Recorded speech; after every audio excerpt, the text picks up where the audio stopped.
This is Contra Zoom, where we go back and forth about film. I'm Dakota Arsenault. We are back with our 4th annual Oscar podcast. The point of this draft is to pick movies we think will have the most wins come Oscar night. By picking a film, you have the odds to collect points that every category is nominated for. For example, Sinners leads the pack with 16 nominations, which can give you a maximum of 16 points. Whereas something like Elio only has 1 nomination, so it can only get you 1 point maximum. We're mixing up the guests a bit this year, but joining us for the 3rd year in a row is Thomas Stoneham-Judge, the owner of the film review publication For Real and a co-founder of the Cascadian Film and Television Critics Association. How are you doing today, Thomas? I'm feeling like a winner. So you're feeling like a winner. Let's go ahead and pull my name first, so we know what I can pick. I love the confidence, as misplaced as it might be. Also joining us today for the draft for the first time is Darren Zakus, the lead critic over at Movie Scene Canada, who was last heard on episode 313, the 2025 Toronto International Film Festival Roundup. Darren, how are you doing today? Doing good. Happy to be here. Let's talk some Oscars and, get wild predictions. Amazing. I love some wild predictions. And lastly, we've got Todd Pengelly, a writer over at For Real, who was last heard on episode 305, Best Stunt Oscars, which was one of the most fun shows I feel like I've done in a while. So welcome back, Todd. How are you doing? I'm good. I'm here to talk about the Best Stunt category at the Oscars again, which definitely exists. Amazing. Who is winning this year? I'm Tom Cruise until otherwise noted. It'll always be Tom Cruise. It'll always be Tom Cruise. They should just rename it the Tom Cruise Oscar or something. Exactly. Okay. Yeah. Well, gentlemen, thank you all for coming back on the show today. Last year, Alex Watson was the big winner with 7 points, coming mostly from his picks Anora, Conclave, and Flow. Well, Thomas and I tied with 5 points each, and Brody Cottenham coming in last place with just 3 points. Things are pretty simple. Every one of the 50 nominated films at the Oscars this year are eligible to be picked, which includes every above and below the line categories and shorts too. We'll each pick 5 films in a snake-style draft, and then on my Oscar wrap-up podcast, I will reveal who won. I will personally say right now, my own Oscar death race that I do every year, I have now seen 34 of the 50 films. So I don't know if that helps me or hinders me because I've never won this draft. So I don't think me actually seeing all the movies is helpful. It actually might be hurting you at this point, Dakota. Yeah. It really, none of them. You know what? You're not wrong. Todd, I imagine, has seen maybe 3 movies all year, right? Yeah. Great. And they were all Tom Cruise Mission Impossible movies because I figured one of them has to be nominated somewhere. Exactly. Yeah, there we go. Darren, do you try to watch all the Oscar movies, or what's your process for the Oscar season? I always try and watch the acting and Best Picture ones, but the shorts, the animated ones, we get through as many as we can. Okay. And Thomas, what about you? What's your Oscar season looking like for you right now? I don't try to watch everything. And what it means is that it's not like a conscious effort to I need to watch all of these movies, but just in the nature of what I do throughout the year, I end up catching a lot of them. It really helps that going to TIFF has a lot of what will become Oscar-nominated films. Vancouver picks up a lot of potential Oscar-nominated films at the Vancouver Film Festival, and then I go to Sundance. And so between those 3 festivals, and then just kind of various watching that I do in between those and into the winter season, I end up watching the majority of them. I think the only Best Picture I haven't seen yet is The Secret Agent. Will I see it in the next week? I probably should. But that will be the ultimate mystery. You have the neon box set. Come on. I know. Ooh, it's really good. Oh, calling me out! How dare you? No, you're right. I have access to it. I could watch it in the next week. It's not that I can't. I just what's the runtime on that one?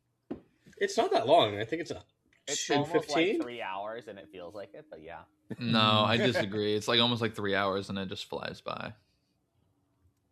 I have 7 days to contemplate this. So no, 14 days. We still have some time. 2 weeks. Yeah, we got 2 weeks here at the time of recording. We do. Yeah. I still have the longest movie of the whole Oscar categories this year, and that's Kokuho, which is almost 3.5 hours. Hold on. I have to compose myself. I just went and watched God. Kokuho again yesterday. That movie rocks. So he has the time. That is so good. Yeah, you have the time He to has watch the that time. for a second time, but not the Secret Agent Yeah. ones. Got it.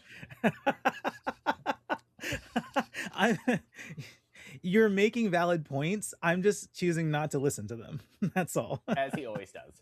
Shocker. So this is a video podcast. So if you normally listen on Spotify, you can actually watch this on Spotify or on YouTube. Everywhere else, it will be an audio-only podcast. So without further ado, let's get started. Todd has the Wheel of Names up. Todd, if you want to show the camera so all of our video listeners will be able to see that you are not cheating, specifically so that I can see that you are not cheating. No, That's a slander. I'm A little cheating. bit. I'm Okay. cheating for sure. So there we go. We've got our 4 names: Dakota, Todd, Darren, and Thomas They all just say Stoneham-Judge. Todd, but yeah. Yeah, I was going to say, I should have put my name in 4 times. All right, give it a spin, and let's see who's picking first.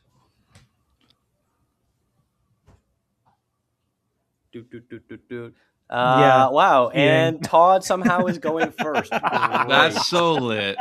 That's just...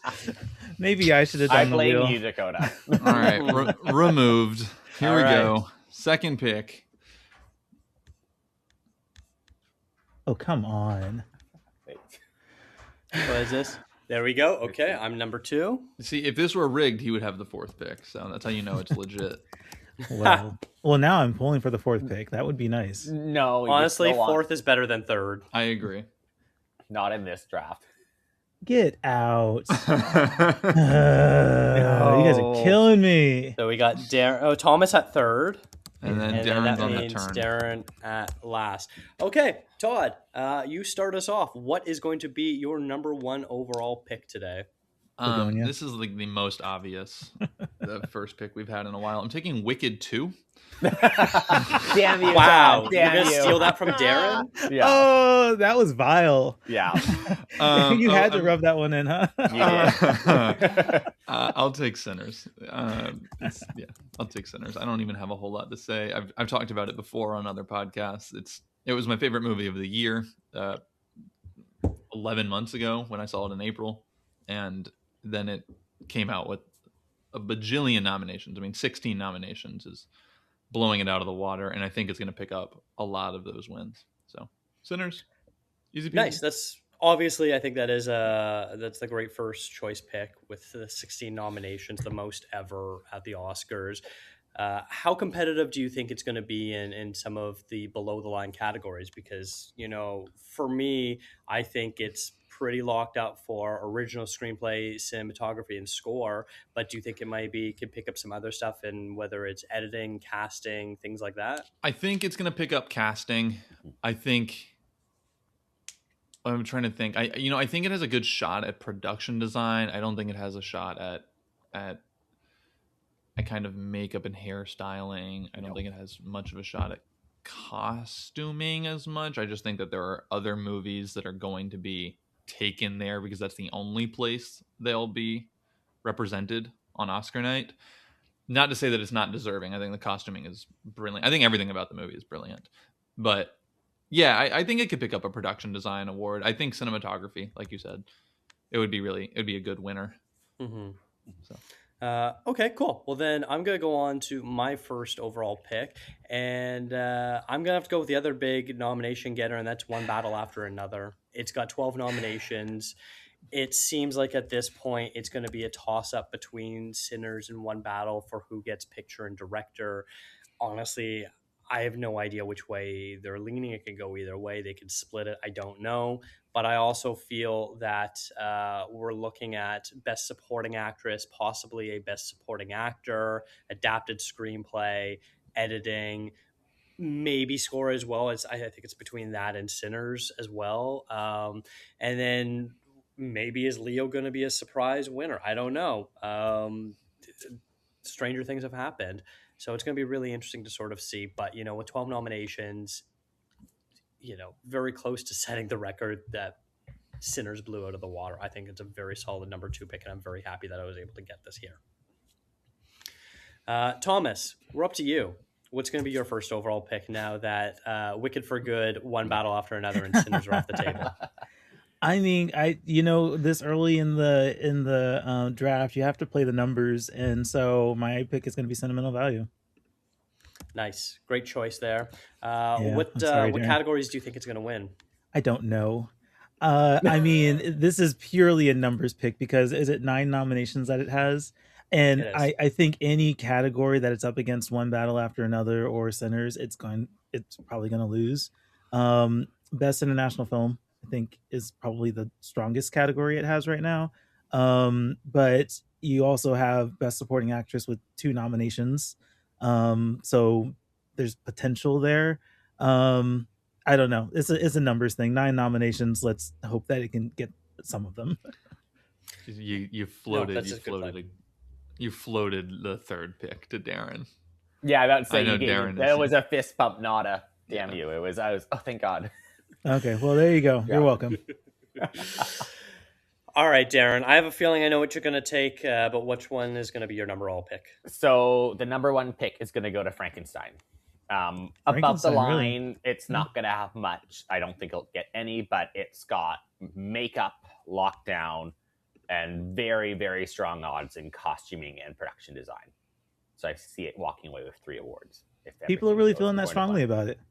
I don't know. Maybe I just have my own bias about how much I didn't care for Frankenstein. I agree. Frankenstein sucks. You just have I to look at also its agree. trajectory over the award season, though. It's been consistently picking up those 3 awards. So Yeah, I think it will. I would have Yeah. taken the same thing. I would have picked the same thing Yeah. begrudgingly. we'll Do you see. feel Jacob Elordi is out for supporting actor, or do you think he still has a shot? I think there's still a shot, but I say that because we are recording this on the morning of the SAG, or now as we call them, the Actor Awards. We don't know who's taking Best Supporting Actor there. Everyone has 1 win so far. If he wins tonight, it could go up to 4 of him being Best Supporting Actor. I know the Oscars is always hesitant to award a newcomer, but they're more likely to do so in the supporting category. So there is a good chance for him. Yeah, it's been a crazy year for the supporting actor category. I'm very curious to sort of see who emerges at the time of this recording as the front runner, because right now it's really anyone's award to lose. I thought it was Stellan Skarsgård a few weeks ago, and now I'm back to thinking maybe it might be one of the One Battle guys or even Jacob Elordi. Yeah. Mm-hmm. Darren, you have a second pick. We are going Second back pick. now in the second Yeah. round, snake style. So what is going to be your second overall pick? So my second overall pick is going to be K-pop Demon Hunters. Damn it. Haven't seen it, but we're I was just really going hoping you off would the get that buzz one. around that one. I know. Haven't seen it. What? It's on the list before Oscar night. I'm going up. I can't get him copyrighted here, Yeah. but I've been bumping it since last summer. I work with kids, so there's like an unfair Yeah. You don't even have to bias. work with kids. Like that song has been everywhere. Right. Everywhere. See, I And- work with parents, and they've all been like, "This fucking movie, Yeah. get it and- away from me." I'm like, "Cool, we're not going there." But I also think it has a really strong shot for animated. I don't know Yeah. how many. I'm of predicting that- it for yeah. 2, animated gonna win. and song. I Yeah. think. Yeah, it's got a low ceiling but a very high floor. Like I think it's Mhm. locked in for both of its categories. Yeah. Absolutely. Yeah, sequels always struggle in animated unless your name is Toy Story. So I'm not predicting Zootopia 2, just for that alone. Yeah, it seems to be a bit of a weaker year for the animated category. Those are the only 2 really big name titles. Not that the movies are bad by any chance, but it seems that like it's K-pop Demon Hunters and everything else. No, I've seen all the animated feature nominees, and I would say this is like a pretty weak crop Yeah, comparatively to Oh, most totally. years. Like this is like not a very good crop of movies. there's this Zootopia and everything else in the category. Yeah, and No I'm not offense, even like but it's- super high on Zootopia 2. All right. Well, Thomas, let's go back to you for your second pick. Now that Frankenstein, K-pop Demon Hunters are off the board for you, what are you thinking? I don't know, guys. I don't know. It's gonna get very. It's gonna get very, very dismal very quickly. Look, I think my personal bias is going to ruin me having any chance here. I don't know. So let me walk through my thought process because I'm sure both of these movies will get picked this round. So I'm between Hamnet and Marty Supreme, and I did not like Marty Supreme. But does it have more buzz than Hamnet? Is Hamnet too Oscar baity? Is this just an Oscars where popularity is actually gonna win over the more Oscar coded stuff? Can I make a prediction that Dakota's about to give you the worst advice you've ever heard, so that he can swoop in and get the actual correct pick? I know. Damn it! I'm not saying anything. He's not, because he's hoping. I think he's hoping I want to choose Hamnet. No, Thomas is fully capable of shooting himself in the foot on his own. And the thing is, Thomas is going to make the pick, and Dakota's not going to pick the other one, no matter what it is. I know where Dakota's mind is. Maybe. I'm going with Hamnet. Okay. Yeah. What Hamnet has 8 nominations. Where are you thinking it's competitive at? I don't know. So I just want Hamnet to win. I know it's not going to do much in casting. I really wish that Chloe Zhao had a really strong chance at director. I don't know. And the Thomas Award goes to Hamnet. Yeah. Right. That's what pretty much. Like. Where is it strong? The one category it's won every single precursor in, but we haven't mentioned that, Thomas. Like, yeah. Oh, look, guys, I'm so awards out. I have not been watching the keeping up with what's been winning awards, so this is very much blind picking. I don't know. This is great. I'll go with production design, costume design. I think those are great things. This is great. I was saying earlier today that this would be a great podcast to have like 3 of us, and then someone who didn't even know the nominees be forced to like also and then they invited movies me from last year. And like Thomas is like, yeah, I want to shout out Hamnet. One of my favorite performances of the year, Joe Alwyn. Yeah, great score. No, I told you. You know what's really funny is that Jessie Buckley. Like, I've had her locked in for Best Actress for so long. I just not even thinking about it. Right, yeah. She's in that movie. Not even thinking about Jessie Buckley. Because that's been locked in my head since I saw it at TIFF. So like. There you go, Jessie Buckley. Yeah, you're welcome. Sure. Awesome. He got there. All right, so I have to decide: am I going to take Marty Supreme, or am I going to take something else? The one that Todd thinks I'm going to pick. He's going to take the one I think he's going to pick. You know what? You don't even know what I'm thinking of. Okay, it could be anything. This is the order of this draft came out really, really well because Dakota can't mess up because I get 2 picks in a row. So there's a lot of pressure on him. And I know he doesn't want me to beat him of all the people. Yes, you are the only person I will not be happy that beats me. That is accurate. Actually, I'll be pretty pissed if Thomas beats me, considering I couldn't even remember that Jessie Buckley was in Hamnet. Guys, I'm gonna make a separate podcast explaining what happened in my brain in that moment. It's gonna really a dark place. Yeah, that's it. I look forward to the commentary episode on this episode. Yes, that's exactly what's gonna happen. No, I'm not gonna screw this up. I am gonna take Marty Supreme, even though I would rather take something else. You're welcome, Todd. I think that Timmy is probably going to win Best Actor. I don't really know what else it might end up winning. I would like it to win Best Casting, but I don't know how competitive it's going to be in that. And unfortunately, every other category sort of seems like it's going to lose out to One Battle or Sinners. It doesn't have enough of a unique slant to maybe get in elsewhere. It always is the third best film in every category it's nominated for. So it sort of feels like I've got a very, very low floor, 1, maybe 2 wins at all. Yeah. Good movie. Great movie. Anyone that likes it is a hater. All right, Todd. Since now you're reveling in my pick, what are your back-to-back picks? I'm taking F1, the Yeah, Best that's Picture it. winner. Yeah. Okay. Future Best Picture winner, F1. This movie is picking up Best Sound, like guaranteed. Mm-hmm. Yeah. And I think it has a strong shot at film editing. Yeah. And if it doesn't win film editing, it's going to lose to a movie, like to something that's already been drafted, right? It's going to lose to like one battle. So no harm, no foul. F1. A movie I really enjoy. Yeah. I don't think it's when I think dad movies, I think Todd. Yeah. They're always saying it. So I'll take F1, and then for my third pick, I'll take The Perfect Neighbor. Mm-hmm. I haven't seen all of the documentary winners, or all nominees. I do think I've seen the winner. I think it's going to be The Perfect Neighbor. I saw this, I don't know, when it came out. I thought it was really good. One of the best documentaries of the year. It has a lot of steam, it seems like. And even though it didn't win last night at the PGAs, but it lost to something that's not nominated. I did my homework. But I think it's going to win of these 5 nominees. So it's obvious. It's an obvious double billing also with F1. If you don't watch them back to back, you're not really experiencing. What are you even doing? Their cinematic parallels. So, yeah, that'll be my third pick. Perfect Neighbor.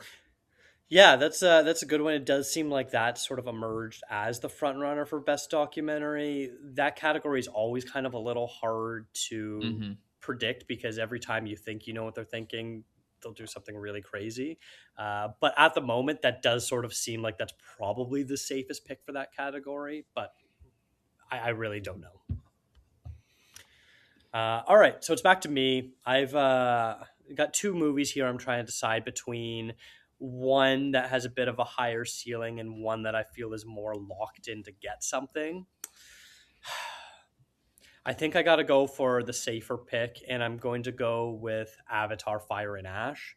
It's got 2 nominations for visual effects and costumes. I don't think it's winning costumes. I'm still baffled how it got nominated there. No, wait, hold on. Don't get me started. I'm tired of the slander. Varong's thong is one of the best things put on film in 2025. I'm just like, what are we doing? It's so obvious. Do you have a song for Varong's thong? I do. And I'll say, I think everyone's a hater. Lunatic punk trash. She's legitimately the best part of that movie.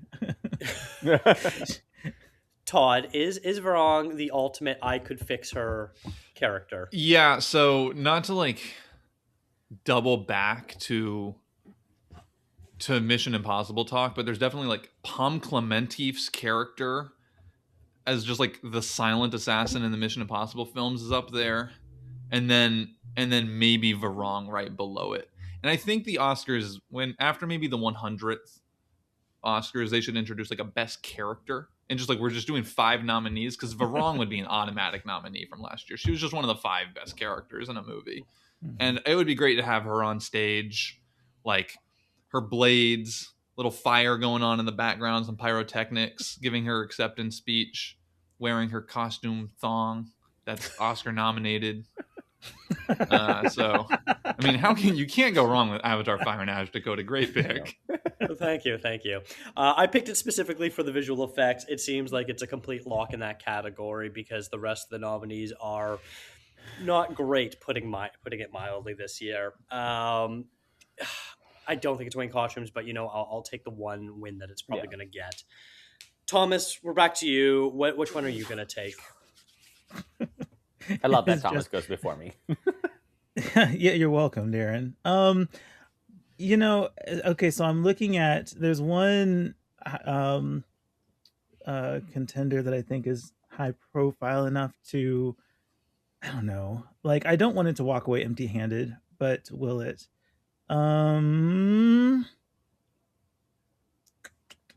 And I'm trying to decide if I should go with this one or if I should start looking at these smaller categories that I have a couple predictions for. In my mind, he's looking at last year's nominees, like he's about to pick The Brutalist. Hey, can I? No. Let's go with Train Dreams. Okay. Good call. Good call. Yeah, it's actually pretty incredible how relevant this movie has been in awards conversations ever since it premiered at Sundance. Even at Sundance, it's, you know, we always have our like, this could be an Oscar nominated film, but you know, there's lots of movies to get through, and so the fact that Train Dreams was able to withstand or stay a part of that conversation, and it should. It's a beautiful film, gorgeously shot film.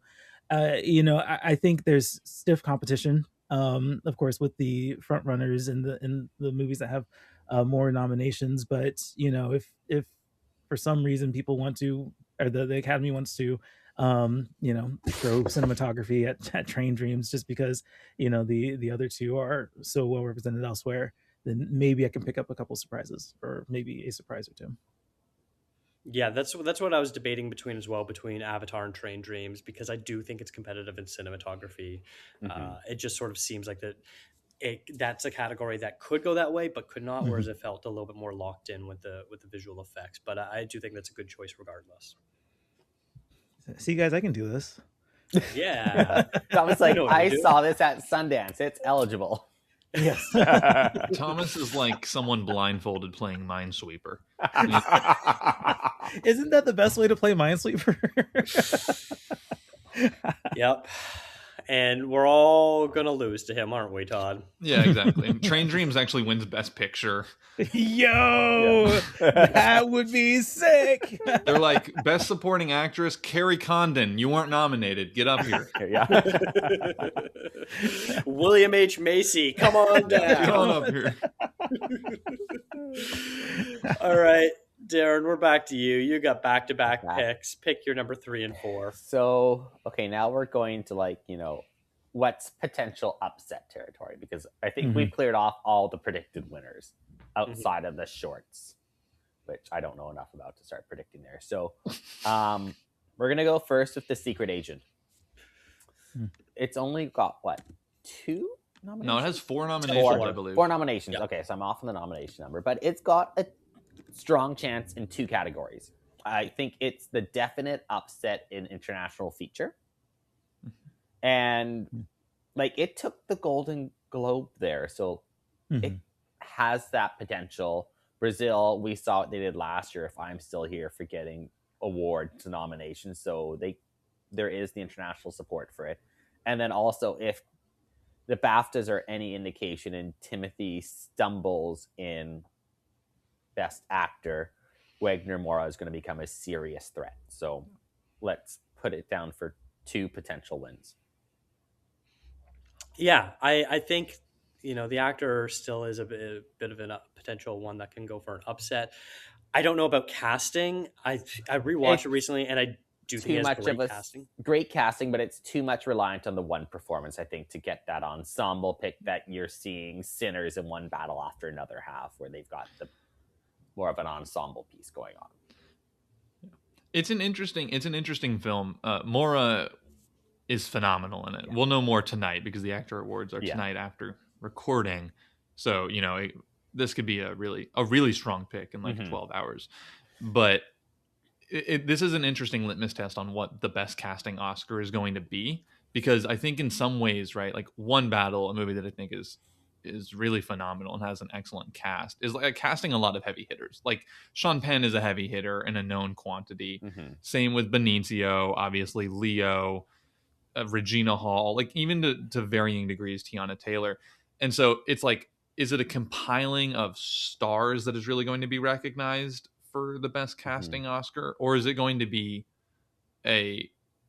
you cast a whole bunch of small people that are completely unknown, even if they're from like another nation, right? Like we aren't going to know all of the tiny character actors from Brazil, but even then, these are not like known stars in Brazil. And this is going to be a litmus test for this year's the first awarding of a best casting Oscar. And I think it would be an interesting winner there. I don't think it's going to happen, but it is a phenomenal cast, as Dakota pointed out. The fact that you've defined or that you've like analyzed casting in that terms, like the Oscars is really trying to gain more attention and trying to like appeal to people more. I can't help but think that casting's going to go to popularity. I don't know, I think so. which is I think it's which is very basically going to unfortunate. it's going to be a stand-in for like best ensemble, I think, Yeah. often. Yeah, that's what I've been saying all season, where I have no idea where the Oscars are going to go. It's probably going to take about 5 years for us to really establish what sort of a pattern they're Mhm. going for. Which one is going to be the one-off year that maybe they do like the unknown faces, or which one do they love the large A-lister ensemble piece, or what is it? We don't really know at this point. It's going to be very, very telling how it goes as years sort of pass on in terms of what films they're nominating, which ones are winning. But purely from a viewership perspective, Secret Agent has great casting. Yeah. Yeah. Mhm. All right, Darren, what's going to be your next pick? Next pick. Fuck it. Let's do it. Let's go weapons.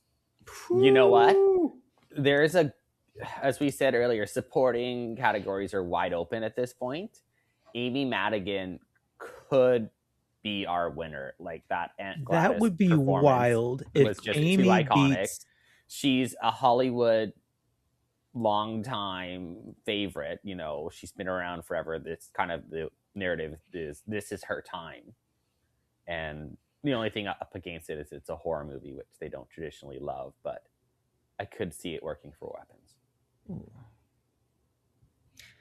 Yeah, that's exactly it. Like the supporting actress category, like I think it's going to be Teyana Taylor, but like I'm not super confident that it will actually go to her. And then the Sentimental ladies will probably have their vote split. Mhm. Wonmi Musaku, as great as she is, doesn't seem to have any sort of buzz behind her. The only other person in this category that really feels like has some steam is Amy Madigan. Yeah. So like there is a real chance for an upset here. Mhm. So I don't know. All right, Thomas, we're back to you. What is going to be your fourth pick? Yeah, I'm gonna go real specific and just make a prediction um on a shorts film, and I'm gonna pick The Singers Okay.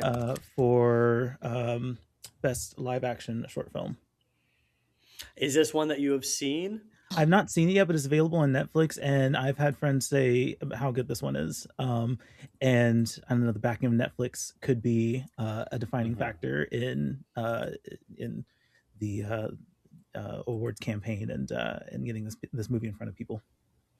That's true. I don't have the stats in front of me, but Netflix has traditionally done very well in the shorts categories. Mm-hmm. Okay. I don't know if anyone has anything to say about that pick. I haven't seen that one yet, so I will. can't really I meant comment to on watch it. Like I downloaded it, like saved it offline so that I could watch it. But I just haven't gotten around to it yet. But it's like 20 minutes, so I will be watching that probably before I see Secret Agent. Fair. Okay. Well, back to me. This is getting real tough. As has already been said, all of the front runners have been taken. At this point, I feel like basically all of the upsets have been taken as well, with the exception of the shorts. Yesterday, I did watch all the animated shorts, so I'm tempted to take one of those, but I feel like I can probably also wait until my last pick and probably get one of the ones that I'm thinking of then too. But yeah, in terms of the features, there just really isn't much to go on here. There's a documentary I want to win, and so maybe I'm gonna pick that, and that's maybe a bit of just a hope diction going on, and not necessarily how I feel. Because I don't think there's going to be an upset in animated. What's left for international, I don't think it's going to upset either. So yeah, I'm going to take the Alabama Solution from the documentary category. That was my favorite documentary of the year of these five. It is about, it's, this prison system in Alabama where inmates are sending in videos of themselves, describing the terrible conditions that they are facing and sort of a hunger strike that they eventually go on and all this sort of stuff. It's very moving and very critical of the prison industrial complex that is currently a big issue that isn't talked about enough. So I'm going to pick that as my fourth overall pick. Okay, it comes to me on the turn. Yeah. Two my final picks? Your last two picks. All right. I'm going to see if I can screw over Dakota here. I have 3 movies I really like, and I'm about to pick 2 movies I haven't seen. The first, I'm going to take All the Empty Rooms for Best Documentary Short. Haven't seen it. I do all the shorts the week of, like the final thing kind of leading up. It feels very much like the final like avalanche right before it. So I have a lot of fun doing that. And then I'm going to take The Girl Who Cried Pearls, because people think it's going to win. And if the people think that, I am nothing if not a man of the people. So, F1, Pearl Crier. I'm here for the people. These are what the people are watching. And that's what I'm taking. I'm taking those, hoping I come away with a win for all 5 picks. Yeah. Well, The Girl Who Cried Pearls was one of the ones I was considering, so congrats on taking that. I guess that's the win in and of itself, isn't it? It is. I can just log off now. I don't even have to do the rest of the recording. Amazing. I'm tired of listening to you anyway, so goodbye. All right, so we're back to me. There was 2 animated shorts I was debating between. Girl Who Cried Pearls was one of them, but I'm going to take the other one, which is Butterfly, otherwise known as Papillon. Very beautiful short. So yeah, I'll take that one as my final pick. All right. So Thomas, time to finish off your team. Yes. I knew none of you guys are going to pick this movie. And so it was very easy for me to hold this one until the last pick. But I am going to go ahead and take Kokuho. He had to. I have to, but also, like, guys, this movie was robbed. North America did not treat this movie well. It should be in costume design. It should be in acting. It should be an international film. This movie is phenomenal. And so this participation nomination that it got for hair and makeup, I hope that people who saw it will recognize that it deserves to be an Oscar-winning film, and even if it has to be hair and makeup. Was it Suicide Squad that did it? Yeah, look, just give it an award, okay? Because this deserved so much more recognition than it got in North America, and I'm glad that it was as successful as it was in Japan. But yeah, I think it's criminally underappreciated here in North America, and I'm hoping that this one award that it has a nomination for helps do it some justice. So I'm going to go ahead and take Kokuho. I love the idea that the Academy is giving an East Asian film a participation nomination. Something they are always doing. Just ask Park Chan-wook. They're always doing it. They just put them out like candy. Yeah. They love them. They just love those Yeah. Japanese, Korean, Chinese, Vietnamese films. If it was popular in East Asia, the Academy will always recognize it, don't you know? In one corner you've got Bong Joon-ho and Ang Lee, and they're like, yeah, that's what happens. You just get nominations. You make a movie, they give you nominations. And then the other corner, it's Park Chan-wook and everyone else just being like, can we please have a scrap? Yeah. Please. What do I need to do? Yeah, I don't know. Look, this is the last one, and we're out of really good options anyway. So At least your film got a participation nomination, Thomas. Okay, let's not rub it in. I did cheer when they said Kokuho at the nomination. I heard you. As you're all cheering, like, oh, Darren's be upset. I'm like, I'm already crying. It's all good. Darren, now is your chance to take Jurassic World Rebirth. It's sitting right there. I could get that Wicked tie-in. I could.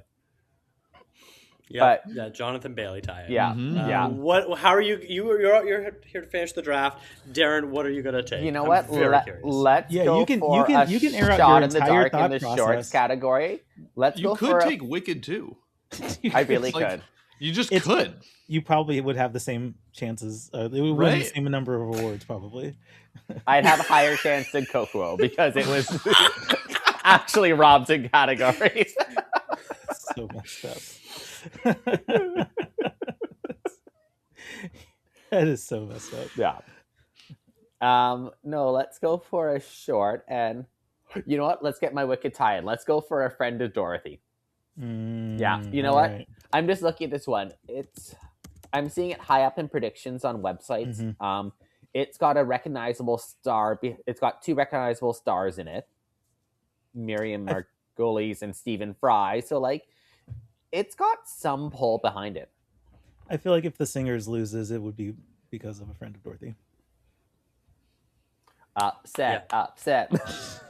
Look, guys, I'm getting like maybe 2 points here. Okay, so Yeah, this is going to be like one of the all-time worst performances. Yeah. Like, you should have gone for Shooting the Moon. Like, you're playing hearts. You'd be like, I'm Yeah. going to get 0 points, and therefore I win. Yeah. yeah, pick all the movies that will win nothing. Yeah. That's a game. Diane Warren, Relentless, where are we at?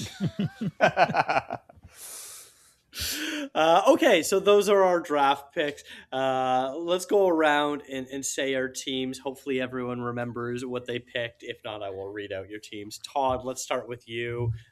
Who did you pick, and what are your overall thoughts of your team? My team, I think, is really strong. I think I obviously don't have the entire history of this game pulled up in front of me, but I think I will be one of the few people to get points from all 5 selections. I'm hoping, praying. My team was Sinners, my first pick. F1, The Perfect Neighbor, the Girl Who Cried Pearls, and I am blanking on the short that I picked just before it. Empty Rooms. Yeah, the Empty Rooms. Right. So that is my team. Awesome. Okay. So my team was One Battle After Another, Marty Supreme, Avatar Fire and Ash, The Alabama Solution, and Butterfly. I feel pretty strong. Obviously, getting One Battle, I think, is really going to help me raise my floor a lot. In terms of my other ones, I think I'm probably going to get a couple points from Marty Supreme and Avatar combined, and then my last 2 are really just sort of hoping. So yeah, I think I'm probably win competitive. I don't know if I will or not, but I definitely am very happy with what I got. Thomas, what about you? Yeah, so my team, Darren, are you laughing at me? Is that what's happening? Not at all. Of course not. My team is Sentimental Value, Hamnet, Train Dreams, The Singers, and Kokuho. And I don't think this team's going to perform all that well. The unfortunate Sad team. well, This is a sad team. the unfortunate fact of the matter is that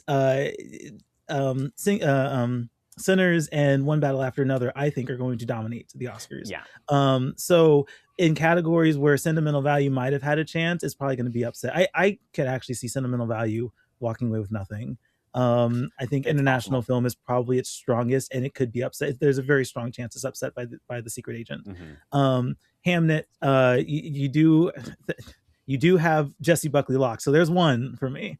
So there's that, but that also is in a bunch of categories that it's going to be overshadowed by the big 2. Train Dreams, another one that deserves much more than it'll get, but is overshadowed by the big 2. I think The Singers, that's probably my next strongest potential for a win. And then Kokuho is just a passion pick. So, okay. And Darren, what about you? We've got Frankenstein, KPop Demon Hunters, The Secret Agent, Weapons, and A Friend of Dorothy. Considering I had the 4th draft spot, I'm feeling pretty confident with Frankenstein and K-pop Demon Hunters. They're kind of the 2 films in their categories where they aren't going to be dominated by the big 2 films. And then I'm betting on upsets with Weapons and Secret Agent to try and get some extra points. And Friend of Dorothy, let's put something in the shorts. Like, who knows what will happen there? It's true. I'll say, Darren, about your team in particular. I think you could be a sneaky winner here potentially. You've got between Frankenstein and K-pop, as you said, a bunch of I think below the line nominations secured, and then Secret Agent and Weapons are probably the two biggest spoilers out of all of the films that could potentially win. Darren has a high floor. Yeah, it's like a minimum, minimum 3 Oscars, like minimum. Yeah. And probably actually more realistically 4 or 5 just from his first 2 picks. 100%. Yeah. Darren could easily end up with 6 or 7 points potentially, which could be enough to win. It depends on how well the big 2 do. Yeah. That's really what it's going to come down to. Who do you think has the best team, or who do you think is going to win? You could say yourself as well. Darren, who do you think might win? I feel like it's going to be Todd with Sinners. I think we're all riding this one battle after another wave with it picking up constant Best Picture and Best Director awards. But if you look at the overall awards season, Sinners has more individual wins. And there feels like there's something in the air. Like there's an energy for that film. You hear about every awards thing that they show up to. Ryan Coogler always gets the biggest cheers. Like I think there's something there. And I think that I'm praying it becomes a massive landslide for Sinners. And Todd, you can have it. Go for it. If they get the true Best Picture winner winning, I will accept it. Nice. Thomas, what about you? Who do you think is going to walk away with this win? Yeah, I think ultimately, like, I would feel worse about my team, except I know whatever team has Sinners is going to win. There's not even 16 nominations, and if Sinners takes 6 wins, whoever has Sinners is the winner. You just can't have the math doesn't work out to beat that. I do think that both Sinners and One Battle After Another are very worthy top 2s. I do see the energy for Sinners a little bit more though than One Battle After Another. I don't know. I think that if you have Sinners on your team, you're probably winning. So I'm just gonna enjoy my passion picks. I'm gonna go watch Kokuho for a 3rd time. But not the Secret Agent. Not the Secret Agent. A shorter movie. It is a shorter movie. Yeah. It's not even like he could play the subtitles excuse of like, oh, I don't want to read my movie. Yeah. No, I don't mind reading movies, but Kokuho is just that good. Todd, who do you think is going to win? Do you think it's going to be yourself? Yeah, I think it's going to be myself. I don't feel great about it because I rigged the draft, so I would have the first pick. Clearly. But, I think it'll be me. I think there's a good chance that it could land. It's a strange Oscar year because I think it could landslide either way. Like I think there's a chance that like One Battle leaves with like 3 wins, or leaves with like 9, and it's like I'm not sure. And so I like Sinners more. When I was thinking about this and preparing for it, I was kind of like, I don't know, the second pick might just be better because there's no pressure of having to pick. Is it going to be Sinners or One Battle? You just are stuck with whatever isn't chosen. But I think it'll be Sinners. I really do like the rest of my team though. I think F1 will pick up some wins, and I think The Perfect Neighbor will as well. And then the shorts, it is literally just like rolling the dice. So, but yeah, I like Sinners a lot. I would be really happy if it won. I also really like One Battle, and would be happy if it won. But I'll be pulling for Sinners on Oscar night. Yeah, for you sure. chose it. Based on my math, I kind of feel like it really is a toss-up between Todd, myself, and Darren. I think we all could kind of come away with 5 to 7 points. Oh, I'm sorry, Thomas. I'm sorry. That's Dakota's way of saying you are not invited next year. No, I need someone that I can beat, Thomas. You're invited every year. Yeah, you heard that. This is my first time. I probably won't be invited back if I win again. I'm surprised I made it here after beating him in the actual, who's going to win contest. Right. Like, does the winner get invited back? Oh, you know what? Let's do that, and we'll scrap the other 2. I might not be on this podcast next year, guys. Look forward to Matthew hosting the draft next year. That'd be so funny if you didn't come back. You were just like, he actually did horrible. One battle left with nothing, and we just had Kokuho won. One battle, nothing. Guys, Dakota's not you know what? back. My biggest win here is more people knowing about Kokuho, so that's all I needed. Okay, well, I will make 2 promises here. Promise 1, the person that wins, you will be invited back next year for sure. promise number 2, if I come in last place, I will not be on this. Why are there balloons? That's on my- amazing. Wow. It is celebrating the idea of you not coming back. I won't come back if I come in last place. I don't know what just happened there. I hope viewers were able to catch that. His Mac is like, yes, Yes. Todd will officially replace him as the host of Contra Zoom. Honestly, I'll write you a script and you can do it. That's fine. But that would require me to come in last place, which I don't think is happening because Todd is here. Well, you're welcome. I'm glad that I could secure that for you. All right, guys, let's wrap this up. Thank you all so much for being here today. Thomas, where is the best place for people to find your work, and what do you have going on? Totally. So I've just wrapped up publishing Sundance content. We have a ton of interviews, a ton of red carpets, reviews from Sundance. Especially if you're going to South by, there's some good content that was at Sundance that's going to South by. So you can check that out. And our team is just getting reviews out on a lot of the newest movies. We have our own podcast this week on For Real that we do weekly. And yeah, you can find all of that over at thisisforreal.com. For Real, of course, spelled FORREEL. Connect with us there and on social media. Amazing. Darren, what's the best place to find you, and what have you got going on? So this week I've got reviews for some of the big openers this week. I've got The Bride and Hoppers will both be coming this week. You can find all my stuff at Darren Movie Reviews on Instagram, or if you want traditional web-based, moviescenecanada.com. Amazing. And Todd, where can people find more of your work? You can find my work at For Real. I have next year's Best Picture winner, How to Make a Killing review, coming up this weekend. I've been reviewing Wuthering Heights, have The Bride coming this upcoming week, future Oscar winner Jessie Buckley. Yes. And you can find my stuff at For Real. Amazing.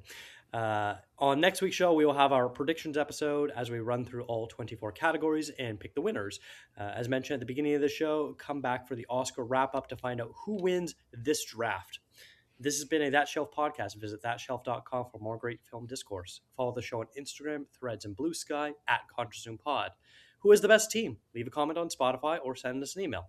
Thank you to Eric and Kevin Smale for the theme music and to Stephanie Pryor for the logo design. If you like to listen to podcasts on YouTube, we do post all episodes there as well. And if you really like the show, consider tipping us on coffee. Thanks for checking us out.